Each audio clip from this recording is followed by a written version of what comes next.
lalo na sa mga students.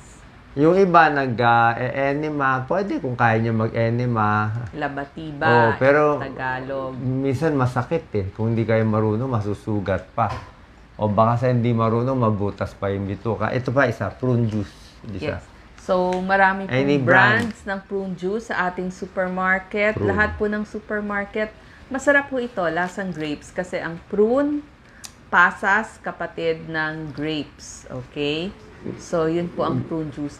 Ang pag-inom ho ng prune juice, kalahating baso, every day. So, hindi kung kailan lang kayo nagtitibi, doon lang iinom ng prune juice. Mas maganda po, gabi-gabi or kada tanghali, pwede nyo gawin half glass ng kung pure na prune juice.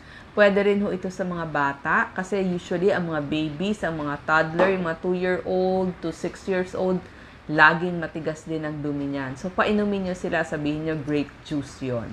Sa bata, pwede rin pear juice Pear ang nakita ko. Pero ito kasi, depende sa'yo. Kung malambot na ang dumi mo, baka hindi mo na kailangan, gulay na lang. Yes. Pero ako kasi nakakimo Pampatigas yung mga doxorubicin ko, cisplatin So, minsan, bukod sa gamot na iniinom ko pa, dinadagdagan ko konti. Kasi pag tumigas na siya, lumambot na ngayon, papunta na ulit siya sa matigas. So, inuunahan ko na. Yes, pagdating naman po sa mga prutas, wala paabot ng ating dragon fruit dyan. So, yung pong mga letter P na prutas, papaya, alam ko medyo mahal ang peras. So, yun po yung Pears. mga pwede natin. Papaya, peras, carrots, pwede din. At sabi ng doctor namin, maganda po ang dragon fruit. Yan. So, maraming dragon fruit sa atin. Maganda ho itong pangpalabas ng dumi sa mga nagtitibi o constipated. Pero ang sabi nila, meron daw silang Singapore secret. Ito lang daw yung dragon fruit na effective. Yung yellow, ang labas, puti yung loob.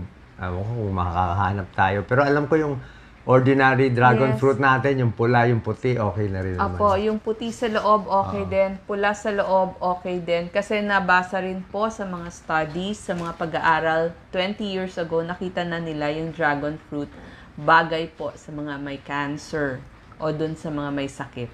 So, piliin nyo lang na hanggang lumambot yung dumi, yung tamang-tamang balambot na lumalabas.